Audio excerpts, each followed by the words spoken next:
Hello, everyone, and welcome to our virtual studio. My name is Arseniy Sapelkin from Kaspersky Lab, and I am here today only to introduce our dear speaker, Yichen. Yichen is a senior software developer at Alibaba, a company that is, I guess, well known here in Russia, very well known. Hi, Yichen, how are you today? Hi, Ashok. I'm pretty fine, and I'm excited to introduce the project and in my talk. Yeah. Great, thank you. Where are you today? Which city? Currently, I'm in Shanghai, China. That should be known to some of you. Yeah. It's also a beautiful city, and yeah, welcome if you have any chance. Oh, I would be glad to personally. Great, I'm in Moscow and you in Shanghai, and it is a Python conference from St. Petersburg. So very like multinational thing. Yeah. Okay, so Yichen here to present an exciting hardcore talk on solving a specific real-world problem. I personally just love such deep dive kind of things. Looking forward to learn more. Before beginning, I would also like to remind our listeners about the chat, where you should, can, and hopefully will ask the speaker all questions you have, because we will have some time for question sessions. Okay, so and don't forget to rate this talk after we will finish. Okay, looks like everybody ready for your talk. Are you ready, Yichen? Yeah, I think so. Fantastic. Let's get started. Yichen, the stage is yours. Okay, sure. Hi, everybody. So today's talk is about optimizing Python startup time by code data share. And before start, I would like to introduce myself again. Currently, I work at Alibaba Cloud as a senior engineer. So we are the programming languages and compiler team at Alibaba Cloud. We focusing on languages, including C and C++, Java, etc., and runtime. That includes not only the normal compiler runtime like JVM, that also includes AI runtime like PyTorch. We are supporting upper layer of cloud and AI infrastructure. Currently, our products include AJDK, that is Alibaba JDA, and Alibaba GCC LLVM infrastructure, and also AI software stack. And also, before we finally started, I want to just print the URL of our projects here. That is the project I'm introducing today. It's called Data Share, and it's fully open sourced. So first of all, as we are optimizing Python startup, we wonder what's the current status of Python startup. First of all, and luckily, Python is a very popular language and it's widely used in startup time sensitive scenarios. For example, fast like Lambda functions. And recently, Python have been used in complex AI applications that involve a lot of third-party packages. For example, a very simple statement that import torch needs about 1 second. And importing a Python package contains mainly 3 parts. If a PYC file does not exist, Python interpreter will read the Python file, compile the Python source code to bytecode, then marshal bytecode to PYC files. And at the same time, if the PYC file exists, Python interpreter will read the PYC file and get bytecode by unmarshalling. Please note that PYC file does not store the exact content of bytecode. It's a serialized format. And PYC file provides significant speed up when launching Python applications. That is, if, for example, when we are importing the same torch package, if the PYC file are not generated, it will take about 3 seconds. And with PYC file, it will be slightly more than 1 second. And after we get the bytecode, Python interpreter will execute the bytecode to get an in-memory package. And we can go deeper to see what the exact time of what's the time of importing torch goes. So we can use the Python -big X import time -c import torch to see the detailed import package and time. And we can also use Python's audio event to see file opens. In summary, the conclusion is that importing torch will trigger about 1,000 imported subpackages, and it will also trigger 1,000 file read. And there's presumably more I/O operations. For example, as I said before, it will check if the PYC file exists. If exists, it will do the real file reads or write. And importing a package contains three major parts. First of all is the I/O, for example, reading and checking file status, and a marshal, and finally is the bytecode execution. Since Python is a very, very dynamic language, bytecode execution is hard to eliminate. We focus on trying to reduce the first two parts. So how do we reduce the I/O and the unserializations? I would go first with the APP-CDS in Java. That's also a startup speed-up mechanism, but is widely used in Java.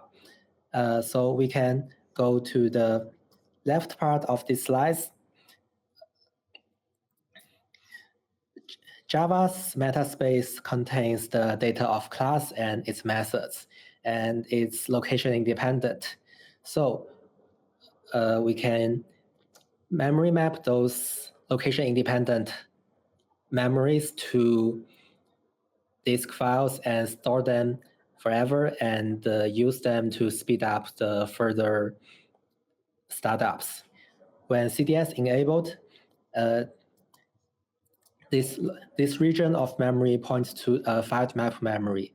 When CDS disabled, it will be parsed from class files. The execution of Java file in some ways is very similar with Python. It will parse the source code, compile it to bytecode, and finally execute bytecode. And with APP-CDS, the first two parts can be eliminated. In our online services, we observe a 30% startup time in reduction, and it's already a very mature feature in OpenJDK. So some of you might know that the latest LTS OpenJDK is already OpenJDK 21, and the APP-CDS is introduced since JDK 8 or 9, or in OpenJDK is 10. So how can we do CDS in Python? Is this possible? Python's package is constructed dynamically at runtime via bytecode execution. There's no simple solution to cache the actual in-memory package. So we want to reduce the overhead to get bytecode. So we use a memory mapped bytecode to avoid the large amount of I/O operations and unmarshalling. So how do we do that? Let's go deeper in the model construction in Python. Basically, Python's model is generated by executing a pycode object that via the eval module functions. And in the pycode object, there's a fixed set of Python objects, include string, tuple, bytes, int, float, double, complex, constant, and that's all. There's no other dynamic objects that will be in pycode object. So the question will be, how do we make these data types memory mappable? basically we first allocate a memory map file with specific size, and we copy code object to this memory mapped file recursively. And since the archive have fixed address, so this archive can be memory mapped to a fixed address, and it can be read with no limit. But there's one issue that in modern operating systems, address space layout randomizations are usually enabled. So when we map the file into the fixed memory location, there will be a shift between the previous Python interpreter and this Python interpreter. So we patch the to-heap reference during loading. The to-heap reference in archive including the type pointers to the real type in Python interpreter. That is the py type objects in each py objects.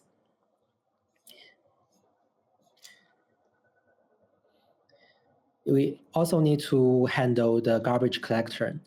Python uses a reference-based garbage collector that has 3 generations. Each generation is a linked list containing all objects in this generation. And the reference counter are managed by interpreter. When reaching 0, objects will be deallocated and the memory will be freed. So we already know that the objects we memory mapped are all accessible and will live forever. Otherwise, we won't move it to the archive. So we add an extra reference count for in-archive objects to avoid it's being garbage collected. And since 3.12, Python introduced a new mechanism called Immortal that can help us to do this better, because even we add an extra reference counter to some objects that we don't want it to be collected, the reference counter will still be updated, and this will introduce a significant performance regression. And since 3.12, that is not necessary, so the memory can be read and do not return anymore. So let's go to how we implemented each types. First, the most simple ones are the constants that includes none and true and false objects and ellipsis objects. That's basically these objects are basically the pointer to their in-heap pointers, in-heap types. So we just save the types, and we will, as we said, the type will be shifted because of the address randomization. So we will patch that later, and that. We also have simple objects that have trivial layouts. By trivial layouts, this means that the objects are fixed size and the values are embedded in the objects itself. It do not have some reference to the location to store the real data. For example, for floats and complex, we just allocate the real py objects and we assign the value of each types. For complex, that will be the C value, that's a float. For floats, that will be the OB/F value, that's also a float. And for variable length objects, that will be a little bit complex. As we know, the int in Python does have no limit, and it can grow as the value grows. And also, variable length objects includes bytes and strings. So for these objects, we calculate the real size of the objects. We allocate the space on the archive, and we copy the value one by one. That is the, I hope this code is illustrative enough to show that. And we also have nested objects that includes tuple and frozen set. That's actually similar with varlen objects. We allocate n pointer and then copy each object. The CDS mechanism will allocate the objects after the container objects. And the last is the bytecode object.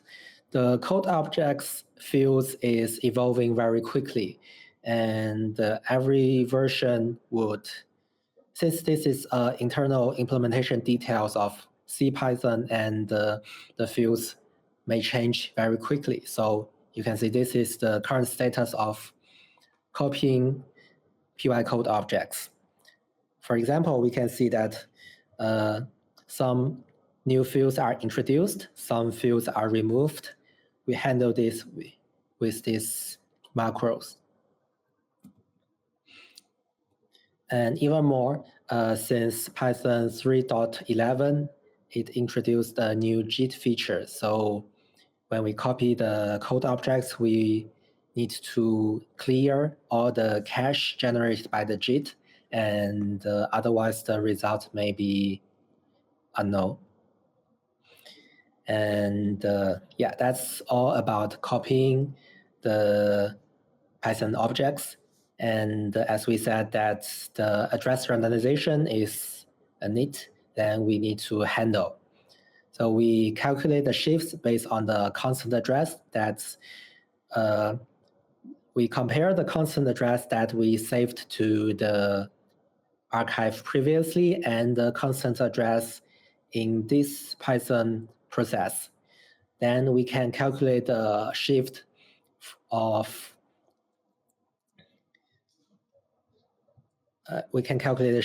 the memory of Python process to know the correct pointer. And we recursively find all type pointers and we update the pointers.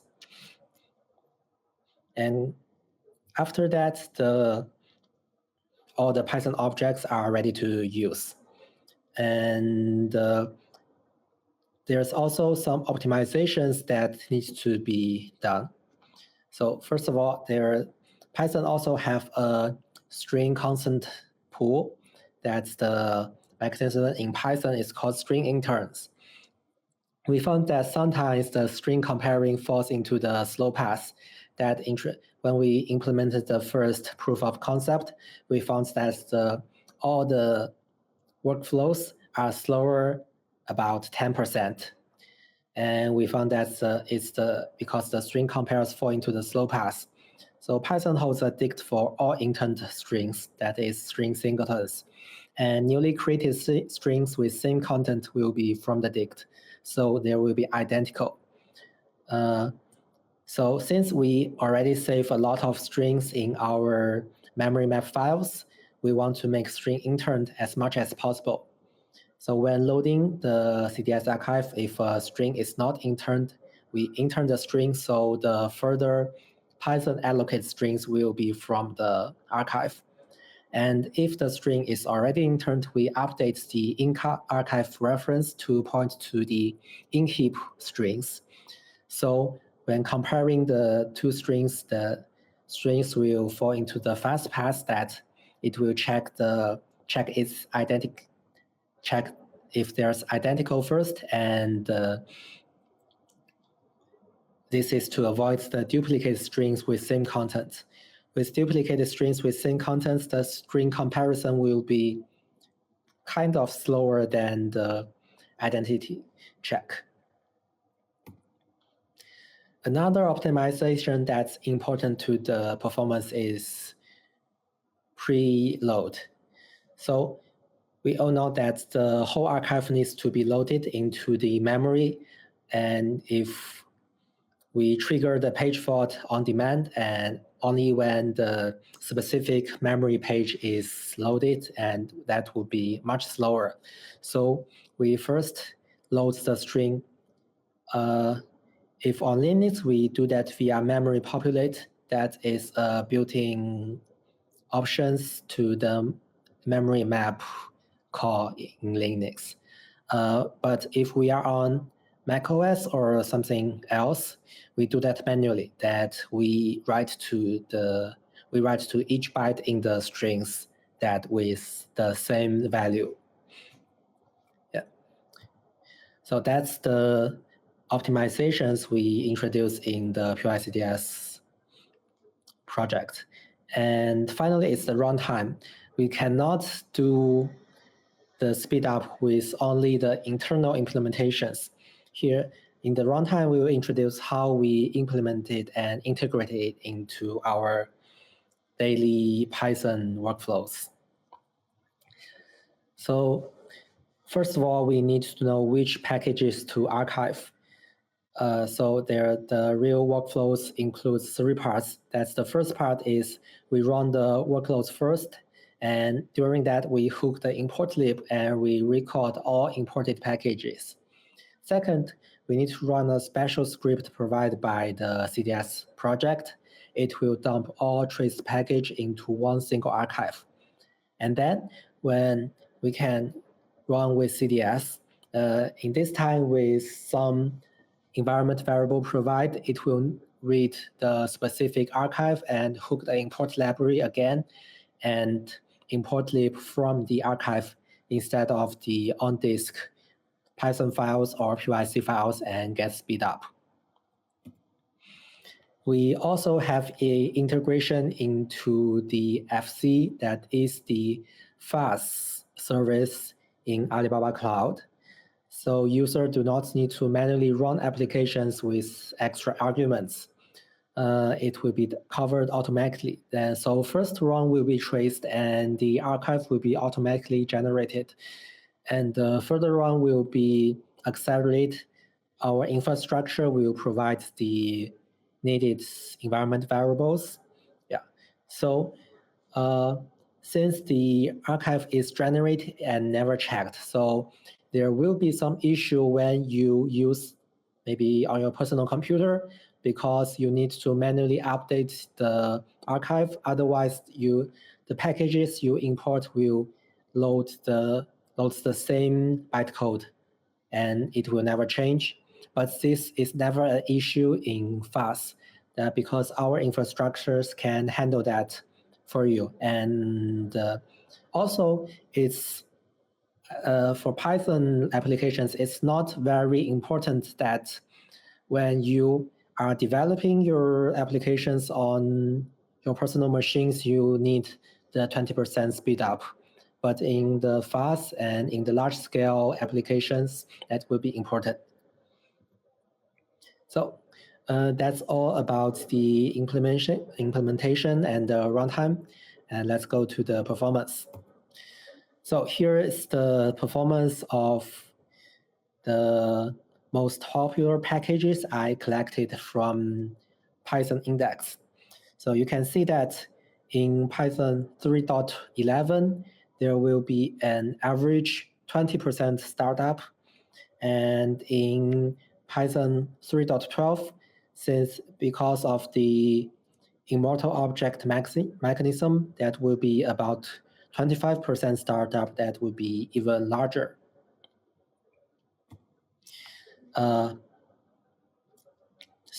And there's some more works to be done in these projects, and there's also some challenges I want to overcome. So first of all is the Python 3.13 support. Python 3.13 have also introduced a lot of optimizations that's changing the code objects and the memory layout of Python objects, specifically the intern strings and some immortal objects. So the support is work in progress by me, but that needs a lot of time, and some other contributions are also welcomed. And the challenges includes how to patch memory map file faster, maybe with the staticity in the Linux kernel, And I haven't evaluated first, but I haven't evaluated yet, but it seems very valuable. And yeah, because the current mechanism is quite trivial, and I assume that it has a lot of potential to optimize. And we also want to know how to benefit from the JIT informations. As I said before, the current how we just drop all the JIT information and clear the cache. I assume there must be some way to not do that and to speed up the application startup by the previous generated JIT information. And also we want to make a fine-grained archive to all the packages, because currently we use the memory map to bytecode, and that actually blows a little bit in the space. The real bytecode, the memory mapped bytecode is space consuming in the spec of disk. And for example, archiving torch includes about hundreds of megabytes, and we want to do a more fine-grained and archive, and maybe to save some disk file. Yeah. So I think that's all about the presentations I want to share today. Yeah. Thank you very much, Yichen, for your fantastic talk. Guys, we now have time for your questions. Yeah. Maybe we already have something. Yeah, we have one question already. Question from Vladislav Prut. Why does bytecode optimization affect the speed of different packets differently? Yeah, that's a very interesting package, and we spent some time to involve that. So the biggest reason is that it's not always bytecode. It includes some dynamic language. It includes some dynamic libraries, for example, SO files on Linux. So in that part, that will introduce some C execution time that's not pure Python part. So that's the main difference of speed up in different packages. I actually have one question of my own. So for me, it's one of the worst problems of Python, the startup time, especially for desktop applications and CLI applications. So if somebody using Python for CLI application, it's like 300 milliseconds for most of these CLI applications. So my questions, could your approach be used in CLI applications written in Python? Sorry, I didn't get I think I missed a little bit. So what kind of applications you are asking? Desktop applications, like command line interface applications. Yeah, I think so. So the main restriction is that if you are developing some packages and you are changing the code very recently, I think this is not the right tool for you. But for some maybe client-line interface that let's say don't change very quickly, that would be good. But yeah, I think for desktop application, that would be one options. Yeah, if that start time is very troublesome for you. Yeah. Thank you. We have another questions from Leon Lukanin. If it's very important for you to execute code as fast as you can, then why wouldn't you use another language, for example, Rust? Yeah, that's the most asked questions. So I think that questions can be answered in several ways. So first of all, we are a cloud infrastructure provider that users will always use different languages but they will also ask, so can you make my Python application fast? So we also ask, can you make our Java applications fast? That our team has done a lot of work to speed up their Python to speed up their Java applications.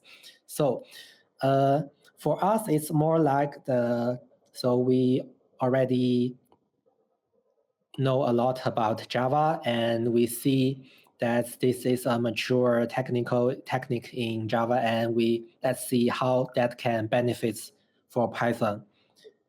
And if you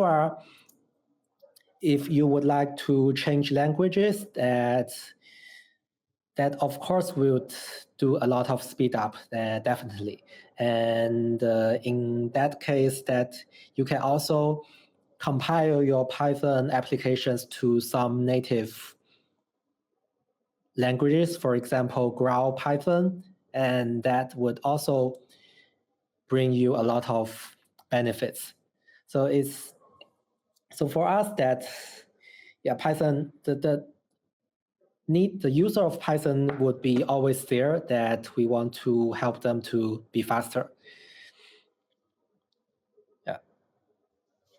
Thank you for your answer. Another question. So most Python developers often don't know much about such low-level details. Maybe you can recommend some resources, books, or should we just read the CPython source code and that's about it? Yeah. So I think the success of Python is that most of the developers don't need to know such details. And for me, when I first so first of all, I don't think reading the CPython source code is the best choice, at least the current version of CPython code, because there's some eager optimizations in it, but I found that there is a project called Faster Python that is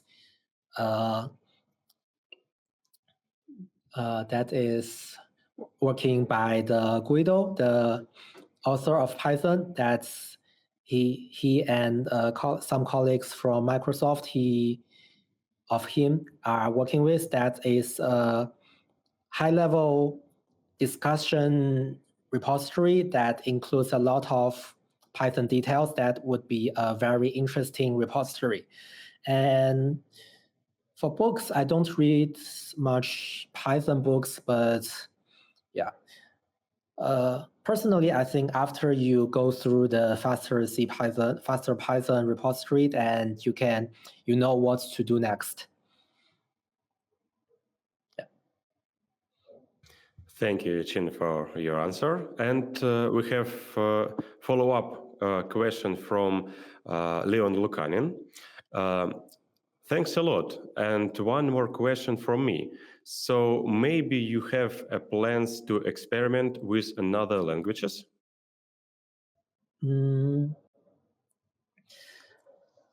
Yeah, so we are working on optimizing different languages, but we don't have current plan for.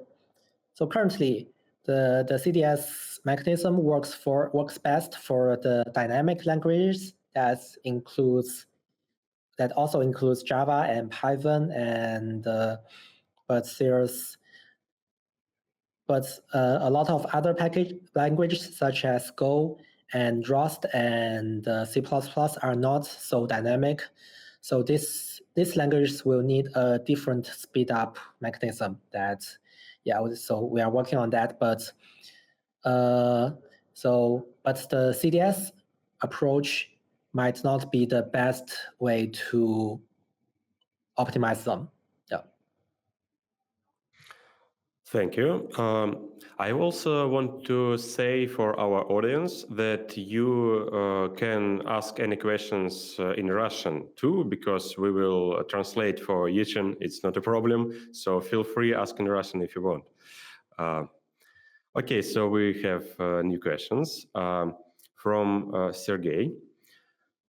There are security considerations with PyC files, big files, and code objects. For example, any chance to accidentally store and then share credentials? Yeah, exactly. So that's one big issue. So for us, so we only do that in the fast. So the whole file generation and read are done automatically and in private environment. So if you are doing that in some untrusted environment, that would be one issue you need to take care and be careful. But the assumption is that the environment is trusted and we want to do our best to skip the unnecessary execution.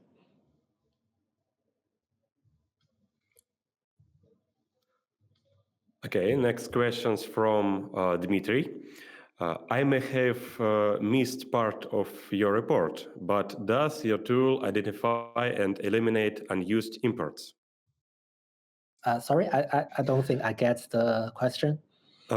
Does your tool identify and eliminate unused imports?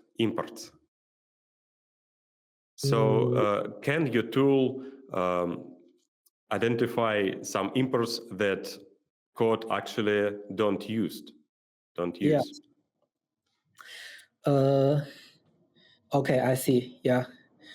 So currently the PyCDS only it dumps all imported packages because actually in the sense of the Python interpreters, all codes are executed. But there are some other optimizations, for example, lazy import. This is a optimization that introduced in the private, in a fork of CPython called Cinder, and this is maintained by Meta, and they have a feature called lazy import that is the code would be executed only when the package is really used. But currently for the standard Python, every imported packages are executed, so the code is actually used. Great, thank you. Next question from Philippe. Are there any particular case where code data share is used? Yeah, I guess is a question about using your approach in real world use cases. Yeah, I don't know that if there's any public users out there, but that is already integrated into our functional compute service, which also I don't know the real customers. Yeah, but that's already in there. Okay, great. Whew, it was a lot of questions. It's very good sign. Okay, guys, I think we will move on to discussion part, and feel free to join us. It will be less formal part of our discussion. It won't be recorded, so came with us and just have a talk with Yichen, with the speaker. And Yichen, thank you very much for the great talk and for answering all these questions. And thank you everyone for joining us. Yeah, thank you for the host. Have a wonderful day. Goodbye. Yeah.